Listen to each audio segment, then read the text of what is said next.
establish key relationships. All right, so I'm going to shift gears here a little and talk about something that Kevin shared with me, and I thought it was genius. I guess just for some context, real quick, we'll talk about key relationships. But who has businesses close by, like a coffee shop or something in the environment that does a service, a restaurant, coffee shop, anything like that, close to your Glenn, Amanda? All right. We're going to jump into something here, but Kevin, just your take on key relationships. There's many key relationships, your schools, your community groups, business councils, Chamber of Commerce and such. But I'll just relate a small little story that worked really well. At one of our locations is a coffee shop just down the road. And I said to the guy that runs it, I went and had a chat to him one day, and I said, look, I got a lot of parents and that are waiting around, while the class is on. What if we have an arrangement where, that you give them a 10% discount or something on a coffee? And he said, well, how will I identify them? I said, well, they have to wear some of our club T-shirt or jacket or something like that as the identifier. And he was a bit hesitant. And I said, well, look, the mobile coffee guy's already approached me, and I'd rather give it to you because you're an established business across the road. Bang, he gave them 15% off.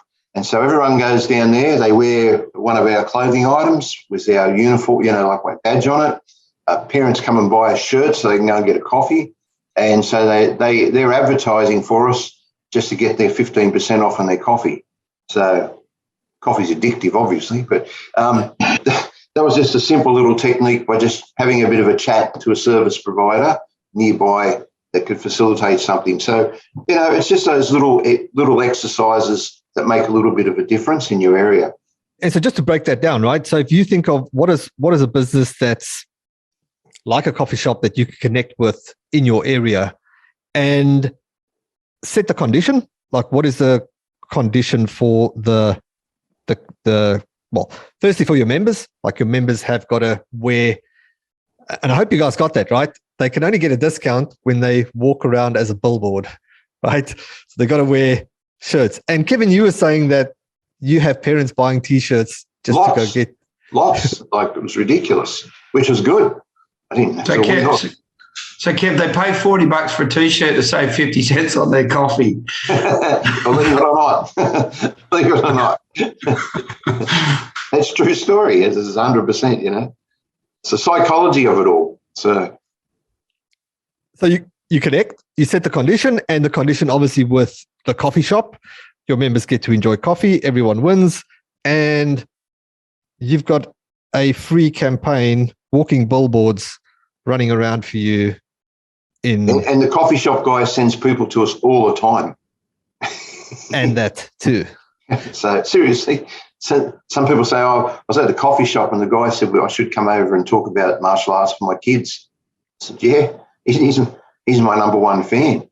So another example is Burger Urge. Have everyone heard of that business? Yeah, we set up the same thing with the guy here, and we're doing the same in Newcastle at the moment with the one down at Blundell.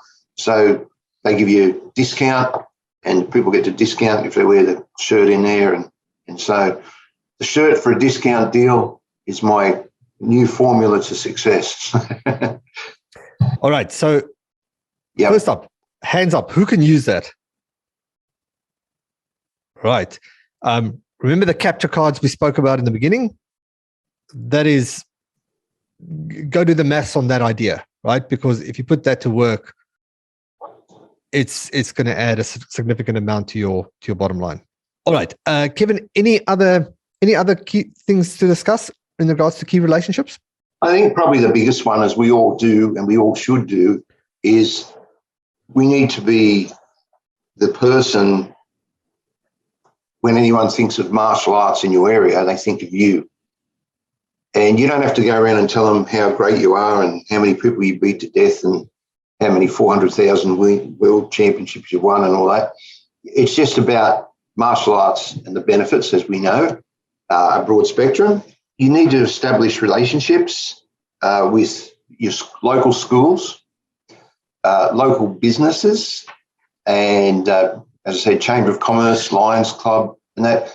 And you go along and give a talk and just talk about the benefits. And it's good exercise for you, and it's for your mind, and you build, good. Come and have a free coffee when I'm up in Caboolture next.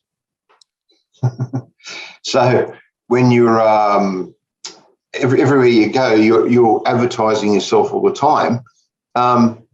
And I use a little technique where I have my business card, which amazingly probably not many people do, but if I get good customer service at a business, and I say to the person, thank you very much. Really good customer service today. Here's my card for my martial arts school. Come along and I'll give you 10% off our usual trial price or something like that. Or come and have a free lesson on me. That's what I say. And sometimes that works. Sometimes it works straight away. Sometimes it works later. So you're just always out there, not selling your product, but you're just explaining it to people what you do, and that you become that martial arts school in town, which is really important. So that's a good lead-in for on our module 6, and we'll cover how to become the go-to martial arts school in your area and all these added tricks for building authority. So we'll talk more about that later on. So